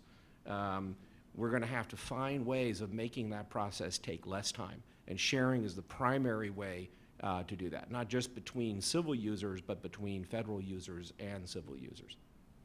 I mean, the key here is going to be identifying the different bands, different incumbent uses, because today we know obviously there's military use that we need to protect in the 3.5. And there's many other different bands that are highly underutilized that are easy to protect, and there is some engineering that we need to go through to, in many cases, detect, like we're doing with the ESCs and in the 3.5. But there will be other types of radar, other types of satellite systems that are in place that, whether they be in a database that exists by the FCC today or something more nomadic, those are the things we have to take into account. SAS as a generic mechanism works so long as we've solved the incumbency problem. So there's a lot of work to be done to help that sharing go, but I think the mechanisms are now in place from a policy perspective that we could drive forward. Now we need to come up with technical and new rules that are going to be amenable to the other parties. I think just to add on to Charla and Milo's comments, I mean, I absolutely agree with what they said in terms of the approach and having a flexible approach in terms of unlicensed, exclusively licensed, and shared. But another benefit of sharing, and this is going to represent the view for startups, is that it really enables new entrants to come in and work in these bands. And I think that if you went with a exclusively licensed model, that would really foreclose opportunity for a lot of smaller players, and particularly folks like us who are new, and while we're well-funded, are not obviously as well-funded as some other folks. And so, that's another massive benefit, I think. I don't think anyone can really predict where we're going to be 5-10 years from now. And so the ability for folks to innovate in these bands and to experiment in these bands makes a lot of sense. I think the high order bit here is still more efficient use of the spectrum, and in particular more spectrum for broadband. And SAS and other tools, coordination, sensing, database, I think are understood, but they're not that simple yet that people can say, oh, we can just use it and be confident that it works. But the other side of that is getting the political equation right, so that people who are using the band understand that, look, if we really have to accept that the spectrum is going to be used more efficiently, and broadband's an important use. Let's find a way to share rather than block, and then we can both use it. And that mindset might actually accelerate things a lot more, but I don't think we're there yet. So if we look at the millimeter wave bands that most of you are using, the FCC's, and this was mentioned, I think, by someone, that the FCC's Spectrum Frontiers order in July made available, a massive amount of new spectrum that's good for this purpose. So 3,250 megahertz for license, 600 megahertz for shared access, which is still to be defined in detail, and 7,000 megahertz, 7 gigahertz more of unlicensed, up in the 60 gigahertz range. And it asked about additional bands in the further notice. So my question is, should the new FCC do anything substantially different about access to the high frequency bands, to the millimeter wave, or was the current approach on the right track? I think that from our perspective, and we see it in different countries, in other countries, where these bands are open, either unlicensed or lightly licensed, it really drives forward the telecommunication infrastructure. We see it in the developing countries, and we see it in Western Europe as well. So I think that the current model, and it also has to do with the physics of these bands. So in millimeter wave, in 60 gigahertz, and in E-band, 70, 80 gigahertz, there is no need to coordinate because of the propagation of those frequency bands, because of the directivity of the antennas, because of the large number of available channels. So we see that it will be beneficial that these bands will still be unlicensed in the V-band frequency, and we agree in this with comments proposed by Google and by Facebook. So it will serve, as I mentioned, it will serve as a competitive advantage for the small service provider to provide really high capacity services, and it will drive the economy further. And for folks who don't know, E-band is 70, 80, E-band is 70, which is 80, lightly which licensed. Is lightly licensed, yes. So it's coordinated, and there is online mechanism, $75 per 10 years. There is a registration process at the FCC. The data is publicly available, and the V-band, which is around 60 gigahertz, is unlicensed here in the US. Mm-hmm. Any other thoughts? Thoughts on this one? Okay. I guess one last question, then we'll open it to the audience, which is, I guess this is sort of, I'll start it with Charlotte, but then, to the others, which is, I'm wondering, Charlotte, if you could say a bit more about Verizon's plans for fixed wireless at 28 gigahertz and whether, whether that's, and I think you were sort of suggesting this in your opening remarks, whether you see that primarily as a platform for the eventual, quote, 5G, mobile, as that develops 2020 and later, or whether these are really two separate things. No, they're definitely not two separate things. At least we hope not, because we hope all the work that we're doing here will actually inevitably lead to, full 5G range of services.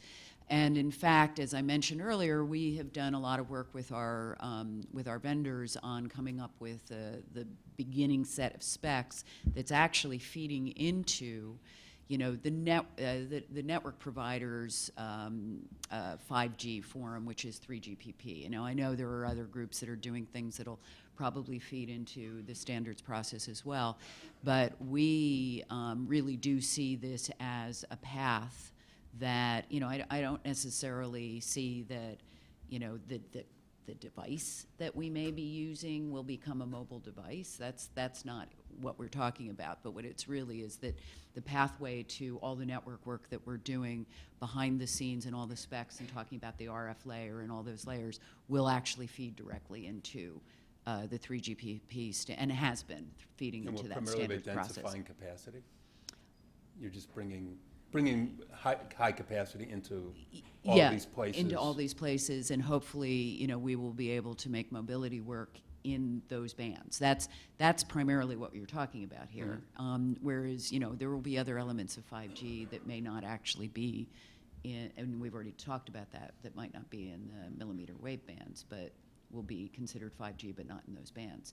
But in those bands, we actually, playing off the work of our vendors, the work of Ted Rappaport and others, we are actually moving toward what we hope will be mobility in those bands as well. Okay, and then so how it about works. for the rest of you? Do you see your networks becoming, it seems the focus right now is on fixed wireless, providing the high capacity to the home or business for use, in their home or business. But do you see your network then ultimately as part of the 5G ecosystem for a broader connectivity, or?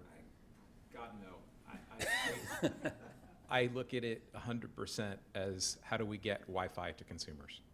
So if you look at the amount of traffic that goes over both cell phones today, as well as just general, Cisco data that we all look at, 90% of the internet goes over Wi-Fi and Ethernet. So really what this is we're out of low-band spectrum for cellular. We have to go somewhere else to get connectivity closer to consumers. And some of that may be 5G spectrum up there if we can sort out the physics issues and all the problems. But what most people have is what they want, what they have today, and how can we make that better is get faster speeds to the point at which you connect your Wi-Fi router. And that's it. And that's going to be the same thing in cities and outdoor areas. People prefer to be on Wi-Fi if they have a choice because it frees up costs. If it weren't for unlicensed spectrum, I'd hesitate to guess that like my company wouldn't be here. Probably Ciclu working up in the lightly licensed with really, really good, favorable rules wouldn't be here. So I think that's, we look at it and inspired by what the 5 gigahertz been done. I prefer not to be using the 5 gigahertz for fixed wireless, but that's how we got here. That's what's available to us.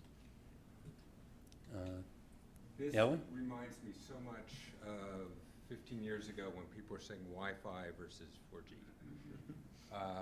Turns out both have been widely successful.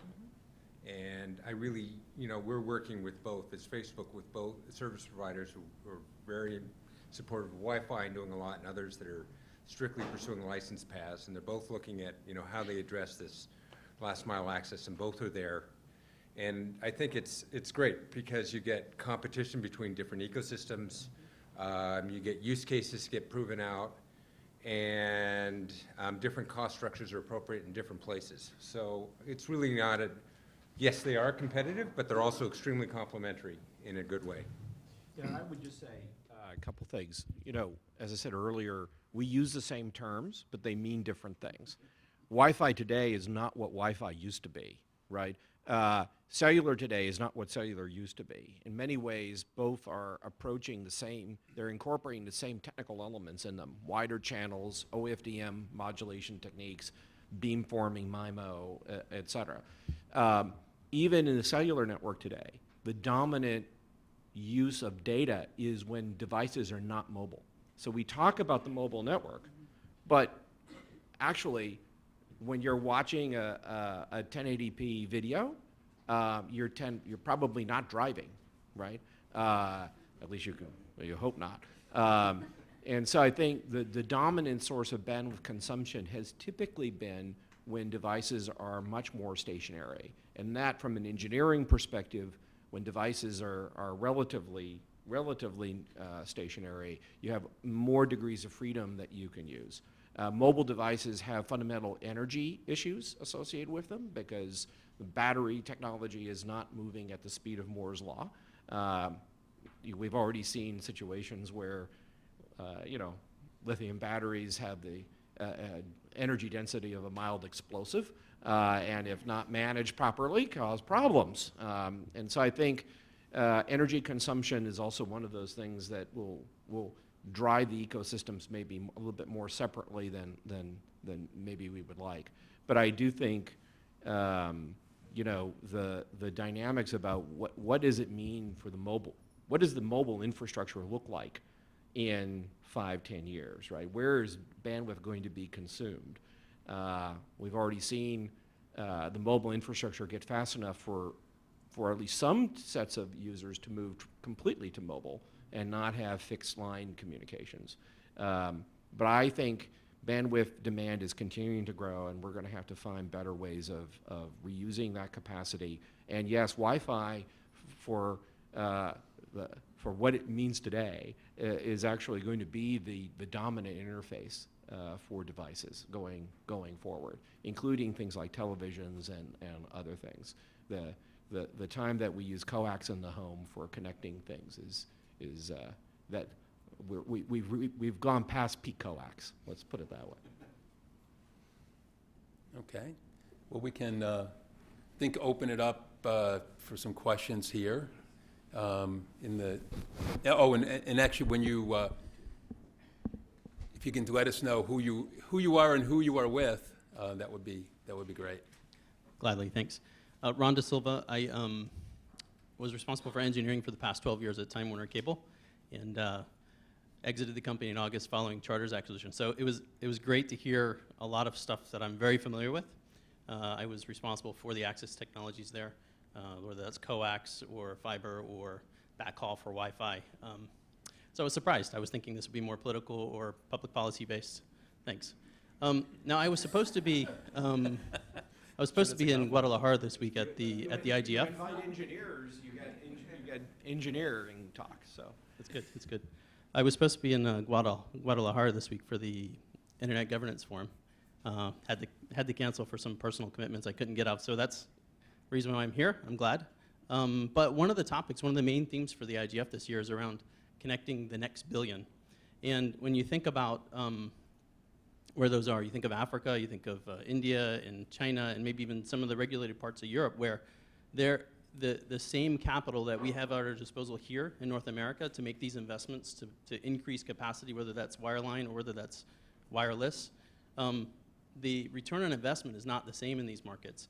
And so my question, I'm glad we touched on economics. I'm going to press a little bit more and ask each of you to talk about, in the current economics that you have, whether you're trenching $1,300 or whether you're dropping Wi-Fi hotspots for a few $100, how do you drop that in order of magnitude to get sub $100? What are the main components that are driving those expenses? Because if you think about success of getting that next billion on broadband so that Google works and people can get Facebook, and even basic communications like email are accessible for folks, how can that, where in the whole economic spectrum, whether that's spectrum costs, operating costs, customer premise equipment, where would you most benefit from if we could get some innovation to fix the economics in those markets and then come back and benefit from it here in this market?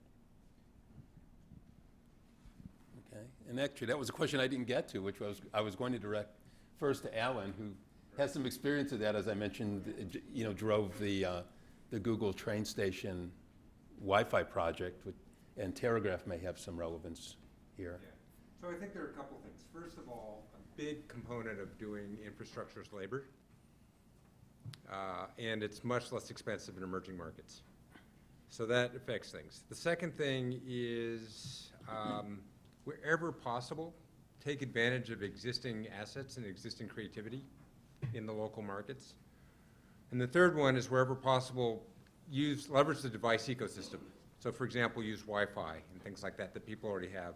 So for example, at my prior employer, Google, we deployed Wi-Fi at the train stations that already had fiber and already had places to put the Wi-Fi equipment, already had a massive amount of traffic and density of potential users. To our surprise, it didn't have great power, so that was actually something we had to learn a lot about. But through that process, I think actually I'll let Milo, if you could just talk for a moment about current users and things like that, rather than have a former employee talk about what's public would be great, but it's a tremendous set of numbers. Yeah, I think the Wi-Fi, I actually don't know the specific numbers there, but traffic continues to grow as I think there's a couple hundred stations now connected, and that footprint continues to build. in many developing world countries, part of the challenge is not just the access network, but how you get to the real internet, get to the rest of the internet. How do you drive the cost down of the international connectivity segments, which in many areas don't have a lot of competition? Google does have activities. There are networks in Kampala and a couple other cities where we've actually deployed fiber, not exclusively as middle mile, not retail, in Africa, and to try and reduce that friction to get bandwidth to users, again, cheaper, primarily to mobile network operators. I would just say we should not assume that the developing world will follow the same technology path that we did, right? So as an example, there's a large city in Africa, there's a large cable operator there, halted their deployment of HFC infrastructure in 2013 and started deploying GPON fiber. Not because of capacity, but because it was cheaper. The cost of the optics and coupled with the cost of copper and metal made it actually cheaper to deploy fiber. That was probably the last greenfield coax network ever built. It was probably in that city. So I think the technologies change, and in many cases, fixed wireless coupled with low-cost fiber construction. It's not uncommon in a very large city. You could see $150 to $200 a linear foot as a construction cost for fiber. And so when you've got, and it's actually much lower in suburban parts of the country than that. And so, but in the developing world, labor is cheaper. You don't have the same constraints on right-of-way.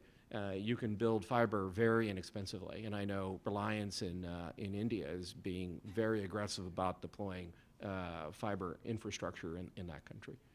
Mm-hmm. It's coming. I've been in the customer premise equipment business for 17 years now, and I've never seen it get below $30 for even the cheapest DSL modem, and in fixed wireless, it'll probably never get below $80 to $100 range. It's already at about $100 right now, just for the equipment on site. Right? So that's already going to knock out every market you just talked about.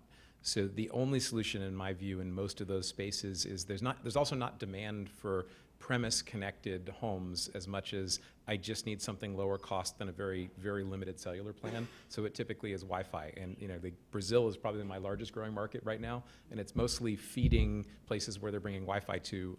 And so they're using even fixed wireless as backhaul as opposed to last mile in many of those cases. And then Wi-Fi ends up being the primary mechanism. But in Africa, you're talking between 99 cents to $2.99 a month max capable spend by most of the population. So this doesn't make any sense for that market. I don't think it'll follow our trend. But the tech feeding our homes here may feed their Wi-Fi in those areas. Right. Yeah. The use case is also different. So one example is you go more rural. We're used to texting or sending texts and things like that. A lot more of the usage is actually video and photos. It's the way people communicate, whether you have different languages or people aren't as literate. And so then the systems have to be built to deliver a different kind of experience, which is actually a big learning as well. Okay. And just a quick commercial that we'll be announcing, if you're signed up with us, you'll receive an invitation for a forum, actually a slightly bigger policy forum like this on getting the last $3 billion online. So we'll bore into these issues and the innovations that are around the corner in a little more detail. Andy?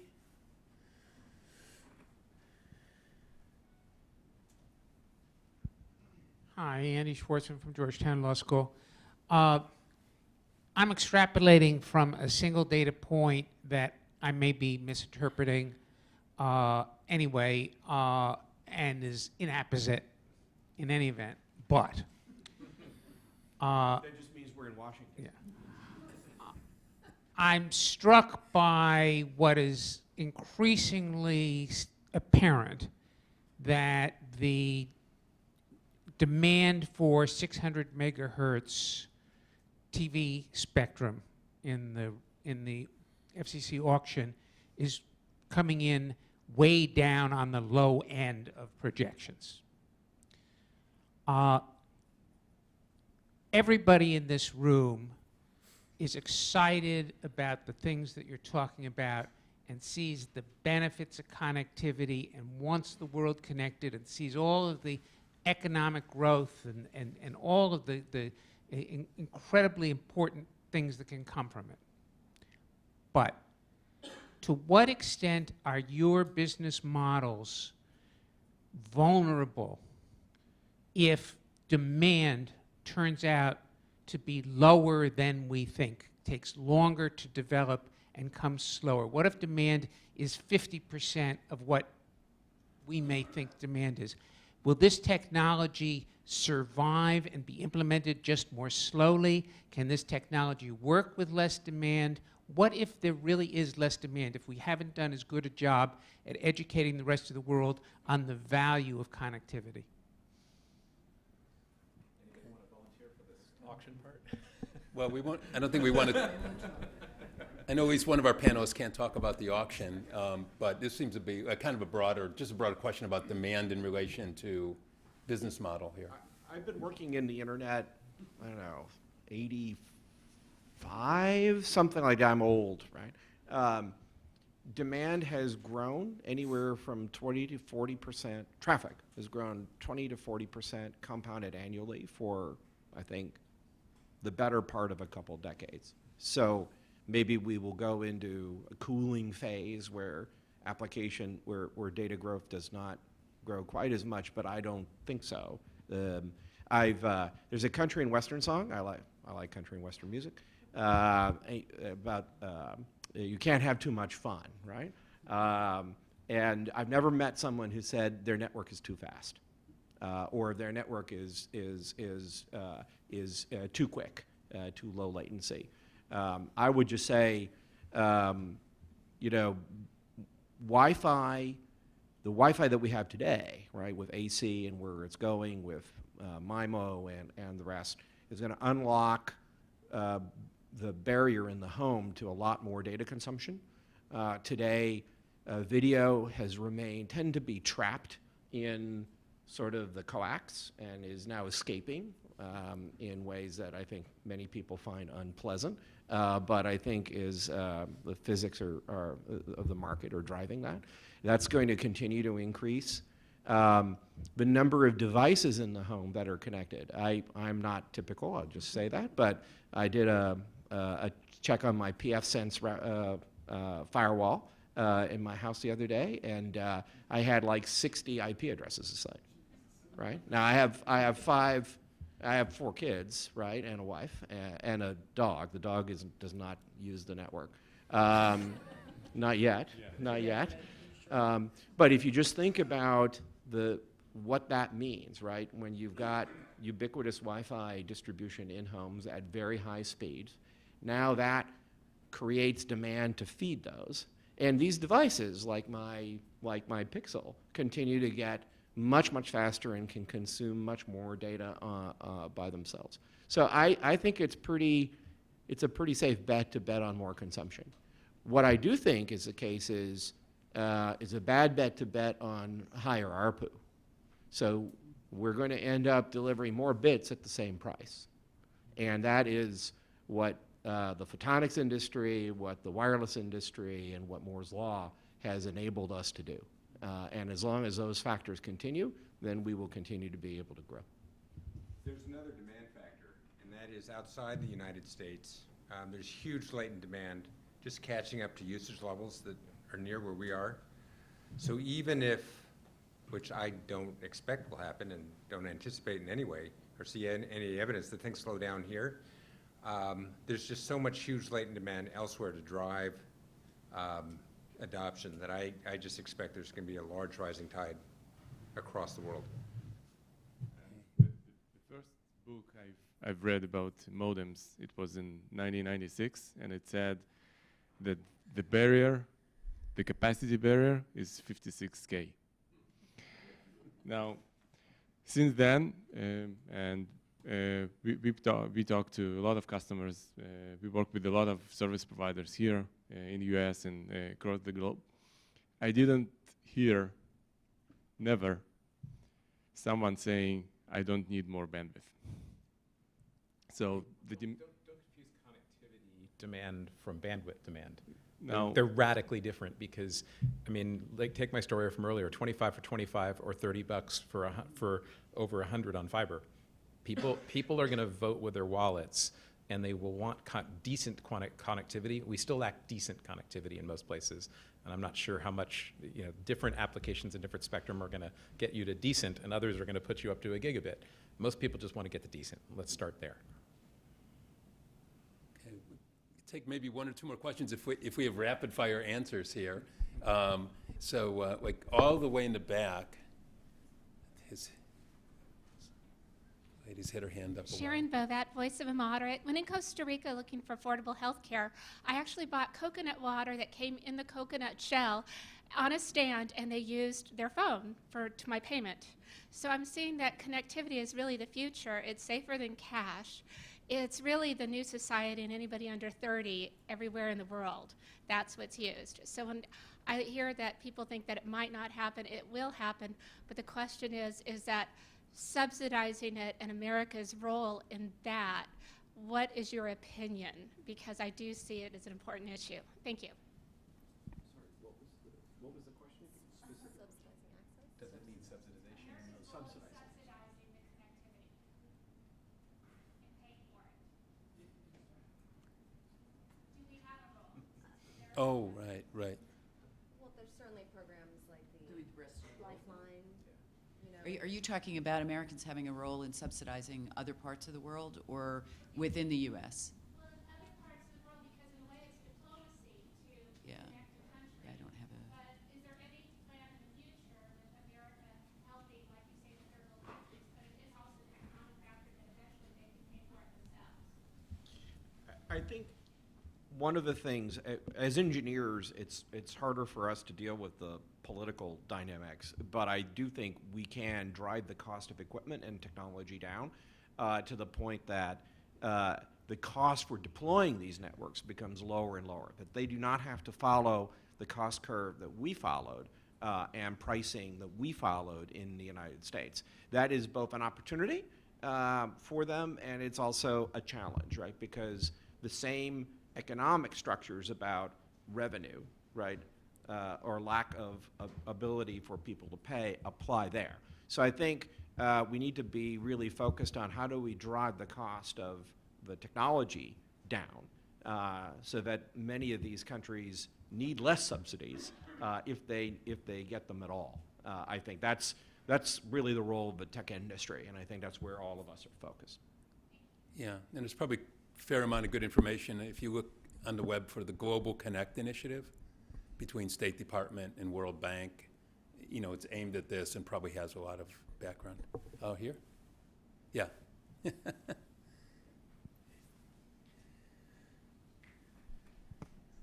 Jeff Marks with Nokia. I'm going to bring it back to policy and in the U.S. a little bit to ask a question about, Charlotte had brought up the issue of working with cities, and one of the things that we've seen at Nokia as we've made base stations smaller and smaller and want thousands of them deployed, not every community is ready for that. It's very hard to get things deployed in cities. The federal government thus far has worked around the edges looking at like national parks and things like that. I said, it's Main Street that sometimes is the problem. So my question for you all, as people who are looking at these higher frequencies and more base stations and more connectivity is, do you have examples that you'd think of who are good examples of cities to work with who other cities could learn from? Also, I think we're going to be seeing a lot of work on the federal level at encouraging cities to be better at this. And if you haven't asked, just, I guess, any of you who have ideas for what we should all be working toward in the coming year, either looking at cities as examples or federal efforts that could be helpful. Well, I would just say, in our experience, places like Kansas City have been incredibly flexible and accommodating in terms of builds, and more broadly, if you look at Pole attachment policies, I think the state of Connecticut has done a tremendous amount of work there in terms of joint pole attachment. It's all about rights of way, right? It's all about getting access to rights of way and doing it at lower cost. And the folks in Connecticut have actually done that and added an additional chunk of comm space on poles in that state. There are other states that are doing interesting things, as well as cities who are doing dig once, where anytime the ground is open, they'll add a conduit. We made available in many of our cities the option for cities to do that. Things like Kansas City and Google Fiber seems to be much more popular and caught fire in a way that wireless and 5G hasn't. I think that there's a latent uncertainty about what the value is that people got when they were looking at small cell. And they were like, wait. All you're telling me is I'm going to get better brand X than here, but really a lot of people have really bad broadband or don't like their cable provider or whatever it is. That's the public perception, and the constituencies of cities have to look at that and go, what are you doing for my population other than getting a little bit better wireless signal as far as their perception of it? And my view of it has been, as they look at it and said, well, people are asking us for Wi-Fi in the city, people are asking us for these things. If you go to them with those solutions, and also I think to the Siklu point earlier around, and we can provide with municipal coverage for cameras, public safety, et cetera, that's a solution that people can buy into that's not rewarding one company, so to speak. So like the city of Minneapolis was a great example. I think they did a great job, and they opened it up more broadly than working with one provider. And I would just say, while it's true poles and pole attachment has been primarily a wireline issue, it's going to become a wireless issue. And so I think anything that can be done to drive lower cost and quicker access to poles will have benefits not just on the wireline side, but wireless as well. There's a lot of anything that you can put base stations on, right, is something that's an asset in this game. And I think poles really need to be revisited because they're much more important for small cells and not just the fiber backhaul that powers them. We work with more than 60 cities here in the US.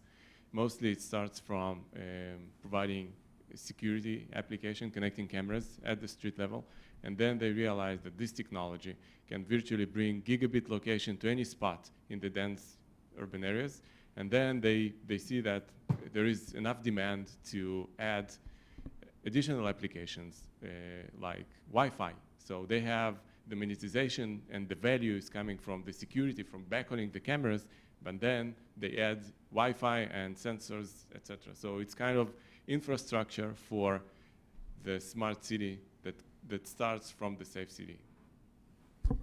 So we are already a few minutes over, so wanted to thank you all for hanging in with us.